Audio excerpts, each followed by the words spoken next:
Teremos, neste momento, a palestra Ferramentas do Novo CPC, no enfrentamento da litigiosidade, que será proferida pelos excelentíssimos juízes do Tribunal Regional do Trabalho da 12ª Região, Reinaldo Branco de Moraes e Luiz Fernando Silva de Carvalho. A mesa será presidida pelo excelentíssimo desembargador Amarildo Carlos de Lima e também pelos juízes Carlos Alberto Pereira de Castro e Leonardo Rodrigues Itacarambi Bessa.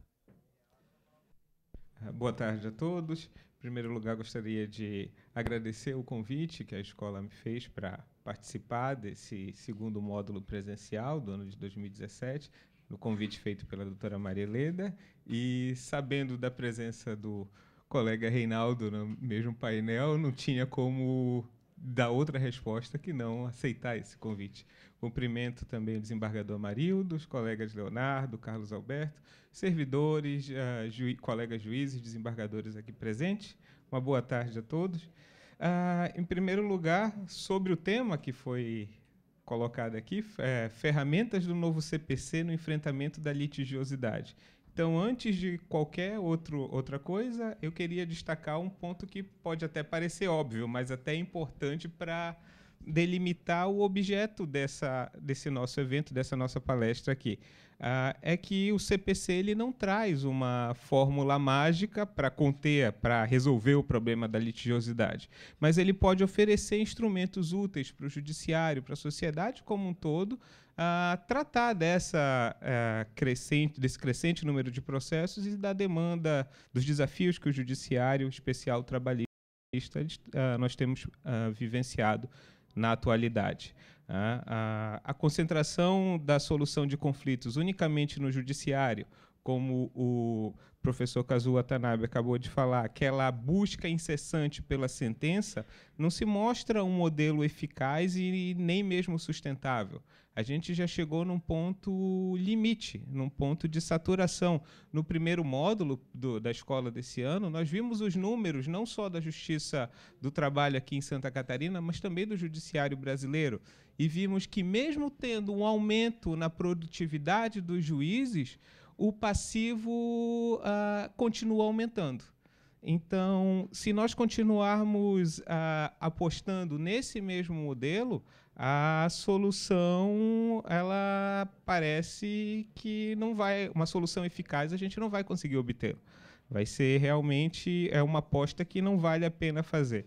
O professor Kazuo Watanabe, numa entrevista aqui para o nosso tribunal da 12ª Região, antes do evento de hoje, está no nosso site, ele mencionou que as mudanças legislativas elas não resolvem a crise de desempenho da nossa justiça. Nas palavras dele, seria necessária uma mudança cultural. E essa mudança cultural ela passa necessariamente pelo fomento de métodos alternativos para a solução de conflito. Então, é justamente nesse aspecto que as mudanças legislativas do novo CPC e também a reforma da trabalhista que está acontecendo agora na parte processual da CLT, apesar de elas não servirem como uma fórmula mágica, como instrumento mágico para resolver os problemas da litigiosidade, elas servem de convite para que todos nós da comunidade jurídica busquemos soluções, busquemos caminhos diferentes. E esses caminhos podem estar seja nos novos textos legais, como também revisitando os diplomas já existentes, tentando uma nova leitura e descobrindo novas utilidades nesses instrumentos que já estão lá. Justamente para vencer esse preconceito do novo CPC, que o desembargador Amarildo já antecipou aqui e que vários de nós da Justiça do Trabalho temos também, que os pontos que eu escolhi eles estão também repetidos na reforma trabalhista, no PLC 38, que está em trâmite agora no Senado. Então, os aspectos que eu vou falar aqui, apesar de eles estarem no CPC, eles em breve provavelmente também vão estar na própria CLT. Então, aquela questão se é compatível ou não compatível com o processo do trabalho, se ela é relevante agora, daqui a pouco tempo ela já não vai ser uma discussão tão importante. Então, por isso mesmo que eu escolhi 2 pontos que estão repetidos na reforma, no projeto de reforma da CLT. Gostaria, então, de trazer os 2 principais problemas que a litigiosidade traz especialmente para nós aqui na Justiça do Trabalho. O primeiro ponto, é óbvio, é o volume de processo. Eu já falei isso, a gente está atuando no limite da nossa capacidade de dar conta das demandas que são trazidas aqui para o Poder Judiciário.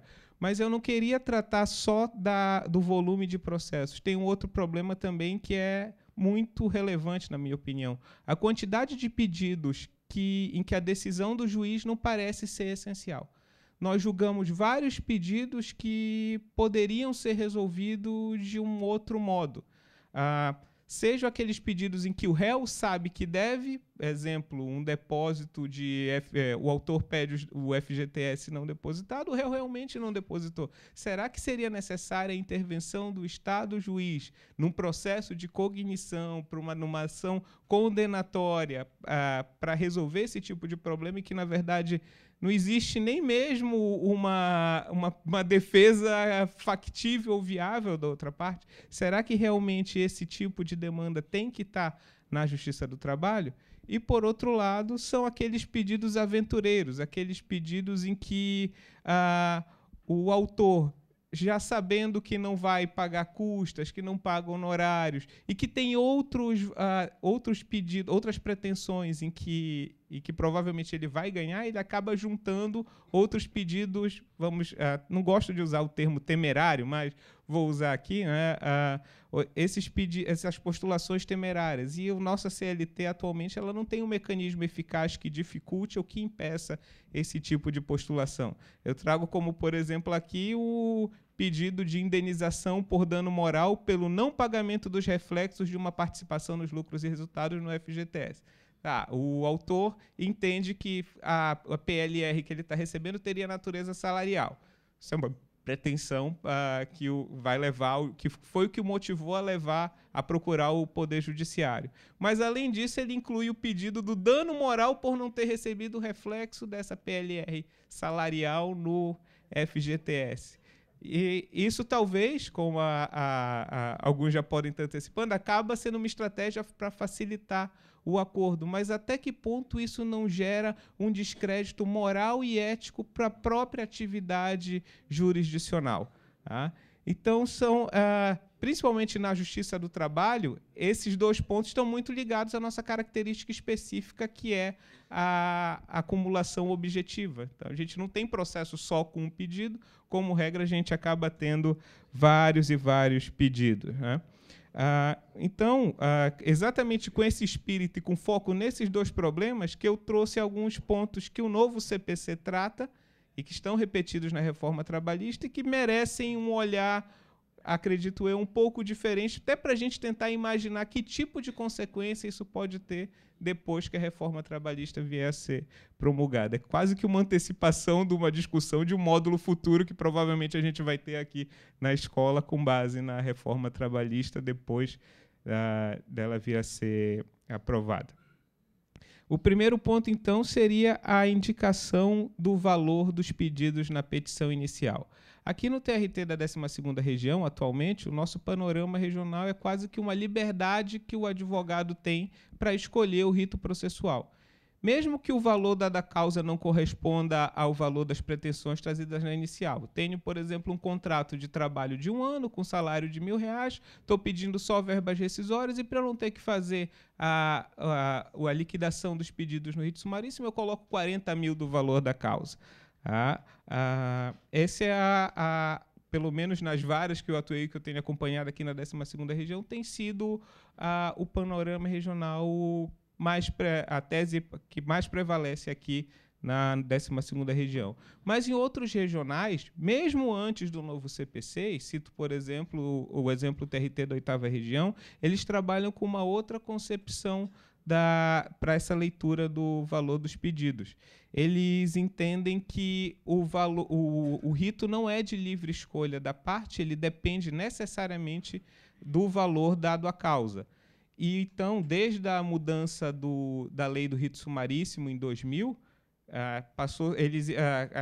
ganhou força na doutrina a tese de que o valor da causa passou a ser requisito da petição inicial trabalhista, apesar de não estar expressamente no 840, parágrafo 1º. Então, mesmo no rito ordinário, mesmo no rito sumaríssimo, pode-se entender que o valor da causa é requisito da petição inicial trabalhista. E como se define o valor da causa? O CPC, seja o de 73, seja o novo CPC, ele diz que o valor da causa vai depender do valor de cada um dos pedidos. Então, existe uma correlação entre o valor que você dá à causa e o valor, aquela pretensão econômica que você traz. Então, se o valor da causa é requisito da petição inicial e se o valor da causa é definido a partir do valor de cada um dos pedidos, necessariamente você deve indicar o valor de cada um dos pedidos na petição inicial trabalhista. Alguns tribunais entendem que essa exigência vale, inclusive, para o rito ordinário, cito, novamente como exemplo, o TRT da 8ª Região. Essa discussão ela vai voltar à tona agora com a reforma trabalhista, porque o 840, parágrafo 1º, ele vai passar a ter a seguinte redação. A petição inicial escrita, a reclamação escrita, ela vai ter que ter o pedido, que deve ser certo e determinado, e com indicação do seu valor. Ou seja, aquela regra que a gente já tem no procedimento sumaríssimo, ela passa a ser vai estar expressa também no rito ordinário, no procedimento ordinário. E a consequência, no parágrafo 3º, a consequência para o não atendimento dessa exigência vai ser a extinção sem resolução de mérito. Então, se a parte não indicar, inclusive no rito ordinário, o valor dos pedidos, a ação ela não vai ter o seu mérito julgado. Isso, existe uma polêmica, vários questionamentos podem surgir com isso. O primeiro questionamento que a gente traz é essa aplicação no CPC, antes da mudança da CLT, ela é compatível com o processo do trabalho? Isso não feriria a simplicidade? Aí eu trago a pergunta, se a gente já tem no rito sumaríssimo, que em tese é o procedimento mais simples do processo do trabalho, a exigência de se indicar o valor dos pedidos, por que no procedimento ordinário, que em tese é o valor mais complexo, iria ferir o princípio da simplicidade? Essa previsão na reforma trabalhista da necessidade de indicação do valor de cada um dos pedidos, ela faz todo sentido quando a gente analisa que esse mesmo projeto ele prevê a instituição da sucumbência recíproca. Então, a parte, ao dar o valor de cada um dos pedidos, ela já vai também estar indicando o parâmetro pelo qual a sucumbência vai ser calculada caso ela não vença aquela pretensão específica. Então, com a reforma trabalhista, a indicação do valor dos pedidos ela não vai servir só para definir o rito, mas também vai ter essa importância para a fixação da sucumbência. Um outro argumento que a gente pode trazer é, então basta eu indicar, trazer um pedido de dano moral, botar um valor bem alto, que aí eu caio no rito ordinário e como é que vai... e essa situação acabo conseguindo passar por cima e indo sempre para o rito ordinário. Só que hoje, no novo CPC, pelo artigo 292, inciso 5º, ele deixa bem claro que os pedidos de indenização por dano moral já devem hoje trazer a indicação do valor pretendido. Esse ponto específico está tratado na Instrução Normativa 39 do TST. O TST entendeu que essa exigência do CPC de indicar o valor da indenização por dano moral pretendida é compatível com o direito processual do trabalho e deve ser exigido pelo juiz aqui na Justiça do Trabalho. Não sei com os demais colegas, mas na jurisdição que eu tenho atuado, que é no norte do estado, em Mafra e Joinville, já temos visto preliminares de inépcia trazidas em defesa pedindo a indicação do valor da causa, do valor da indenização por dano moral pleiteado.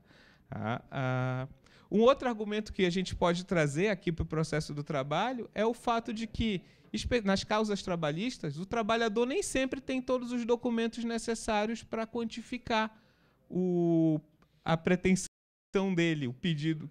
Esses documentos normalmente estão em poder do empregador. O trabalhador, quando muito, vai ter o quê? Alguns contra-cheques para apresentar para o advogado. Tá? E aí, para analisar esse argumento, eu trago uma outra inovação do CPC de 2015, que é a ação autônoma para obtenção de prova. Antes, no CPC de 73, a gente tinha aquela medida cautelar de produção de prova, que acabava gerando até um que chamavam de cautelar satisfativa, né, uma contradição até em termos. E essa situação foi tratada de forma diversa no novo CPC. O novo CPC reconheceu um direito à produção da prova, um direito autônomo de produção da prova. A parte tem o direito de pedir para que uma prova seja feita, independente de ajuizar ou não uma ação futura. O 381, agora, ele prevê as hipóteses de cabimento para essa ação autônoma. A primeira delas é aquela hipótese clássica de uma medida cautelar, realmente evitar que a prova pereça, que a prova seja impossível de ser feita, que é quando a prova, que o tempo venha a tornar impossível ou difícil a verificação de certos fatos. Agora, o inciso 2º e o inciso 3º, eles estão ligados diretamente para a ideia da litigiosidade. Vejam bem, a parte pode pedir a produção de uma prova quando a prova a ser produzida possa viabilizar a autocomposição ou outro meio de solução de conflito. Eu posso pedir para que uma prova seja produzida sem ter que declarar que eu quero ajuizar uma ação futura, só para tentar, por exemplo, uma composição extrajudicial, ou então, quando o prévio conhecimento dos fatos possa justificar ou evitar o ajuizamento de ação. Isso é bem importante na ideia de cumulação objetiva, quando a gente vê que tem vários pedidos que servem quase como uma auditoria do contrato de trabalho que se encerrou. O advogado perde várias coisas na petição inicial, porque não tem como saber se aqueles direitos foram ou não adimplidos, não tem o contra-cheque, não tem o cartão de ponto. Às vezes não se dá o trabalho sequer de buscar o extrato do FGTS na conta vinculada e pede isso como um todo. E aí, depois de oferecida a defesa, vem desistência de vários pedidos, porque com a documentação a causa de pedir acaba sendo mudada. Uma pretensão que não precisava nem ser levada ao Poder Judiciário, ela agora acabou virando um processo. O Fred Didier, inclusive, ele cita como um dos exemplos de cabimento da produção antecipada de prova a obtenção de documentos que possibilitem a liquidação dos pedidos de uma ação futura, para viabilizar a admissibilidade de uma ação futura. Então, acredito que essa leitura conjunta da produção antecipada de prova com a exigência de indicação do valor da causa no processo do trabalho, sobretudo considerando que o trabalhador não tem como regra esses documentos, ela pode acabar sendo algo que os juízes do trabalho venham a se defrontar com frequência num futuro próximo. Quais os possíveis efeitos dessas mudanças sobre a litigiosidade? Alguns deles eu já antecipei aqui. Talvez seja com a obtenção dos documentos e com a exigência de quantificar os pedidos e ligados também à ideia de sucumbência recíproca, eu posso reduzir a quantidade desses pedidos temerários. Um dano que a gente chama do dano moral de acompanhamento, o dano moral arroz, que só acompanha qualquer pedido, né? O FGTS, que supostamente não está depositado, em que o advogado não se deu nem ao trabalho de buscar na conta vinculada e indicar os valores. Quantas situações de equiparação salarial a gente já não julgou que, quando apresentada a variação salarial do paradigma, o salário do paradigma é o mesmo ou até inferior ao salário do autor? Então, você vê que o processo ele acaba, a máquina do judiciário está se mexendo, está se movendo para uma pretensão que nem mesmo o autor sabe o que quer fazer, o que ele está querendo. Se ele tem que quantificar isso para o juiz, é mais fácil de objetivar esse valor, essa ideia. Um outro ponto que, para mim, é importante, que não pode ser afastado, é a preservação do aspecto ético do processo. Essa ideia de que os pedidos que são trazidos para o juiz, eles coincidem com aquilo que eu realmente acredito que tenho direito. e não como algo que está lá só para facilitar a discriminação, algo que não tenha nada a ver com o valor da causa. Acho que gera um descrédito para a Justiça do Trabalho quando o pequeno empreendedor chega lá, normalmente desacompanhado de advogado, e pega aquele valor da causa de 40 mil de um contrato de 3 meses, mais ou menos ali, e o juiz faz uma proposta de acordo de R$ 1.200, R$ 1.300. Isso acaba gerando uma ideia de que o trabalhador pode pedir o que quiser na Justiça do Trabalho, e certos pedidos que só são colocados lá para evitar a incidência de impostos ou de contribuição ao INSS. Esse aspecto ético é muito importante, e eu gostaria aqui de ler o comentário que o colega Rodrigo Goldschmidt compartilhou conosco naquele apontamento inicial que ele fez sobre a reforma trabalhista. Sobre esse tema específico, o Rodrigo colocou: essa providência é salutar e moralizadora do processo. Muitas vezes, quando o juízo propõe a conciliação, as partes declinam e não se esforçam para resolver o problema, que é delas mesmas, alegando que não fizeram os cálculos e não quantificaram os pedidos, frustrando a possibilidade de resolver o conflito de forma pronta, rápida e sem precisar mover todo o aparato estatal na prática de atos processuais posteriores, em prejuízo aos demais jurisdicionados. Então, até pegando o gancho da fala do Rodrigo, isso pode evitar ou diminuir a quantidade das audiências inaugurais inúteis. Se o autor não tem acesso aos documentos antes da audiência inaugural, ele não consegue fazer uma proposta de acordo válida, porque nem ele sabe realmente aquilo que ele está querendo.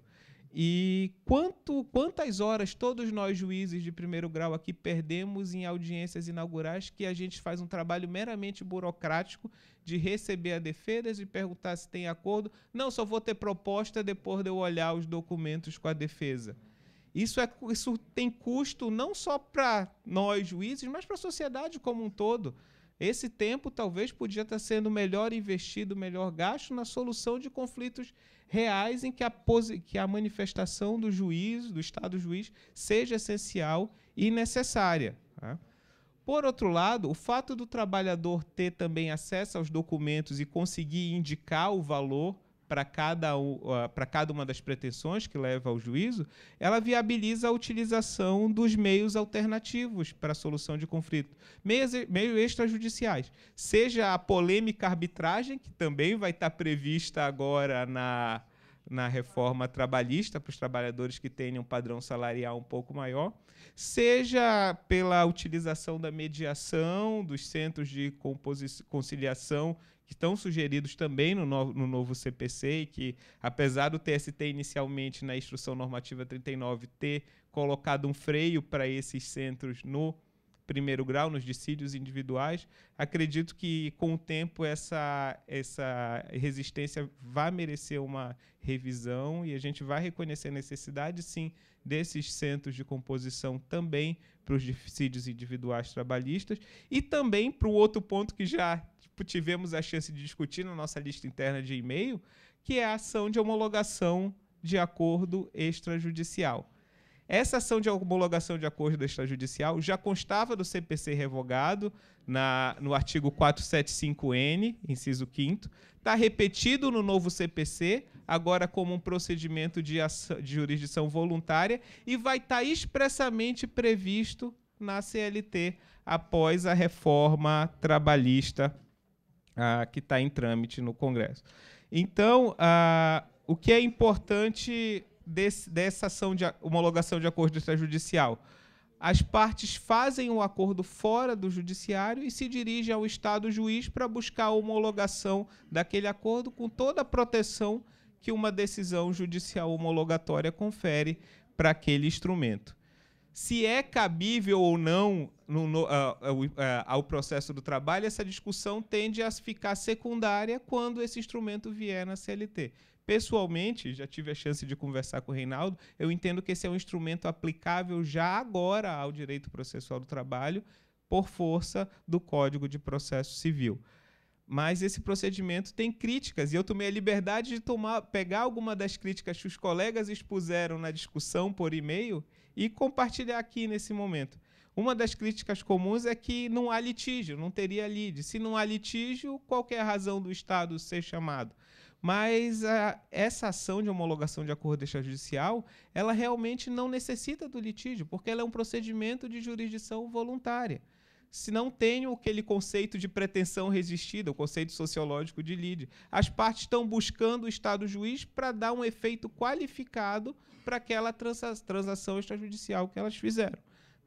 Uma outra crítica que bem forte e bem realmente fundamentada é que a Justiça do Trabalho tende a virar um órgão homologador. Ninguém vai mais querer pagar nada a não ser na Justiça do Trabalho. Acho que esse é um risco que realmente nós podemos vir a enfrentar mais na frente. Mas se o legislador infraconstitucional está fazendo essa opção de trazer isso para a Justiça do Trabalho, a menos que a gente reconheça alguma inconstitucionalidade, não vejo como nós tenhamos como negar a vigência a essa norma. Pode até não ser o meio mais conveniente para tratar o assunto, mas foi a opção que o legislador fez. E se está dentro da baliza da Constituição, nós temos que seguir. E tem um outro ponto que, sobre esse, tem uma coisa que me incomoda mais do que ser um simples homologador. É o de estar numa audiência em que as partes estão simulando uma coisa, uma vontade que não corresponde àquela real que as leva à Justiça do Trabalho. Quantos acordos nós aqui homologamos, todos em audiências inaugurais, em que as partes já fizeram esse acordo antes da audiência e simulam uma reclamação trabalhista, simulam um litígio, a gente não tem meios realmente de detectar essa simulação e a gente acaba homologando porque esse acordo está dentro dos moldes. Quantos parcelamentos de FGTS ou de verbas rescisórias nós já não homologamos nas nossas audiências inaugurais? E será que as partes vindo e expondo isso ao juiz, fizemos esse acordo lá fora, queremos a homologação, isso seria mais grave do que as partes simularem uma reclamação para o Poder Judiciário? Como é que isso está tratado na reforma trabalhista? Ela exige que as partes estejam representadas por advogados, e esses advogados não podem ser os mesmos, e no prazo de 15 dias a contar da distribuição, o juiz vai analisar a proposta de acordo, vai designar a audiência, se entender necessário, e vai dar a sentença. O colega Rodrigo, quando fez o apontamento dele no material que compartilhou conosco, ele considerou um risco à fraude, pois a petição inicial, com pedido de homologação, nem sempre vai vir instruída de documentos que permitam ao juiz identificar realmente se aquele acordo corresponde à vontade das partes.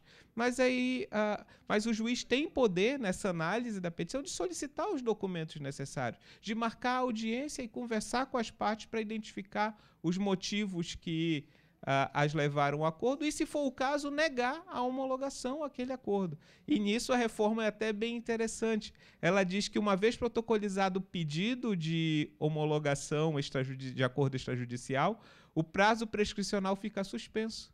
Então, a parte, enquanto estiver aguardando a resposta do juiz sobre a homologação, ela não precisa nem se preocupar em correr com a ação trabalhista. Por quê?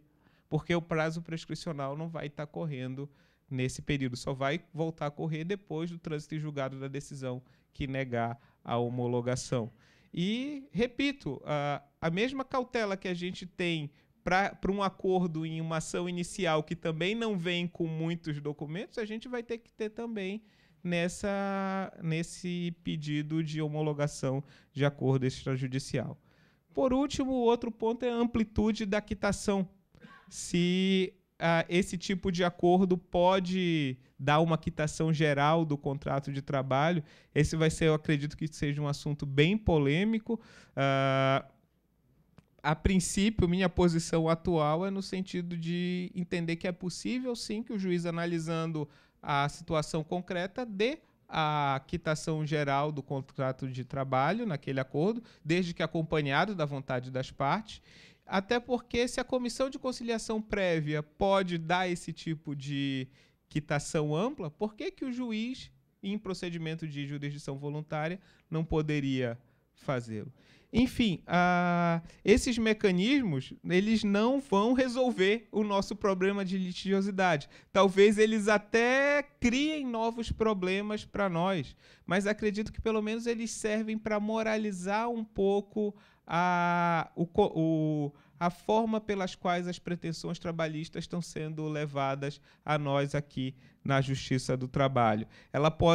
Acredito que elas possam fomentar a utilização de meios extrajudiciais para a solução dos conflitos e, principalmente, se esses mecanismos eles vierem acompanhados de um tratamento rigoroso que os juízes tenham nas condutas que violem a boa-fé no curso do processo, seja de autores, seja de réus. Agora, não acredito que essas medidas sozinhas consigam virar o jogo, mas elas servem para que nós todos pensemos e reflitamos sobre novas possibilidades, sobre mudança na forma de atuarmos, principalmente aqui no primeiro grau da jurisdição trabalhista. Deixo algumas outras questões, como o cabimento de honorários, de custas nessas homologações, para o debate e para as considerações do Reinaldo e dos demais colegas. Obrigado a todos.